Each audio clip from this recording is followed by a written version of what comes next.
Kunjila sports club ವತಿಯಿಂದ Kodagu Muslim Jamaat ನಡುವಿನ 2ನೇ ವರ್ಷದ ಕ್ರಿಕೆಟ್ ಪಂದ್ಯಾವಳಿ ಮೇ 6ರಿಂದ 10ರವರೆಗೆ ಕಕ್ಕಬೆಯ ಪ್ರೌಢಶಾಲಾ ಮೈದಾನದಲ್ಲಿ ನಡೆಯಲಿದೆ ಎಂದು ಕ್ಲಬ್ ಕಾರ್ಯದರ್ಶಿ ಮೊಹಮ್ಮದ್ ಶರೀಫ್ ತಿಳಿಸಿದರು. ಮಡಿಕೇರಿಯಲ್ಲಿ ಸುದ್ದಿಗೋಷ್ಠಿಯಲ್ಲಿ ಮಾತನಾಡಿದ ಅವರು, ಜಮಾತ್ಗಳ ನಡುವಿನ ಪಂದ್ಯಾವಳಿಯಲ್ಲಿ 50ಕ್ಕೂ ಹೆಚ್ಚು ತಂಡಗಳು ಪಾಲ್ಗೊಳ್ಳುವ ನಿರೀಕ್ಷೆ ಇದೆ.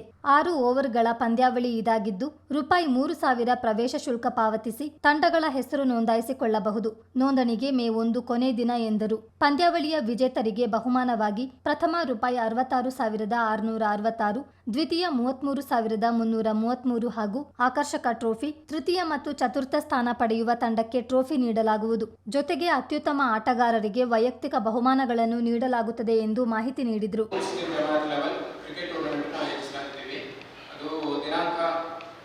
ಮೇ 6ರಿಂದ 10ರವರೆಗೆ ನಡೆಯಲಿದೆ. ಒಂದು ಕ್ರೀಡಾಕೂಟ.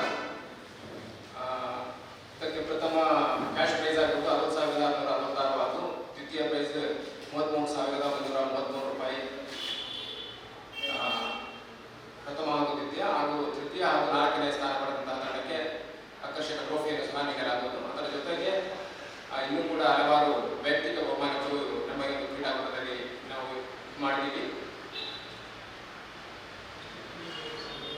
ಇದರಲ್ಲಿ ನಮ್ಮ ಇದರ ಪ್ರಕಾರ 60ರಿಂದ 70 ಟೀಮ್ ಭಾಗವಹಿಸುವಂತಹ ಒಂದು ಆಕಾಂಕ್ಷೆ ಇದೆ ನಮಗೆ. ಇದೊಂದು ಈ ಒಂದು ಪ್ರೆಸ್ ಕ್ಲಬ್ನ ಪ್ರಮುಖ ಉದ್ದೇಶ ಏನು ಅಂತ ಹೇಳಿದ್ರೆ, ಎಲ್ಲ ಪ್ರತಿಯೊಬ್ಬರಿಗೂ ಇದೊಂದು ಪ್ರಕಟಣೆ ಆಗಬೇಕು, ನಮ್ಮ ಒಂದು ಕ್ರೀಡಾಕೂಟ ಪ್ರಕಟಣೆ ಆಗಬೇಕು ಹಾಗೂ ಪ್ರತಿಯೊಂದು ಕ್ರೀಡಾಪಟುಗಳನ್ನು ನಾವು ಇನ್ವೈಟ್ ಮಾಡುವಂತಹ ಒಂದು ಉದ್ದೇಶದಿಂದ ನಾವು ಒಂದು ಪ್ರೆಸ್ ಕ್ಲಬ್ನ ಆಯೋಜನೆ ಮಾಡಿದ್ದೀವಿ. ಸುದ್ದಿಗೋಷ್ಠಿಯಲ್ಲಿ ಕ್ಲಬ್ನ ಅಧ್ಯಕ್ಷ ಮೊಯ್ದು ವೈಕುಲ್, ಉಪಾಧ್ಯಕ್ಷ ಮುಸ್ತಫಾ, ಸಹ ಕಾರ್ಯದರ್ಶಿ ರಿಜ್ವಾನ್, ಖಜಾಂಚಿ ಶಮೀರ್ ವೈಕುಲ್, ತೀರ್ಪುಗಾರ ಹನೀಫ್ ಹಾಜರಿದ್ದರು. ಚಿತ್ತಾರ ನ್ಯೂಸ್, ಮಡಿಕೇರಿ.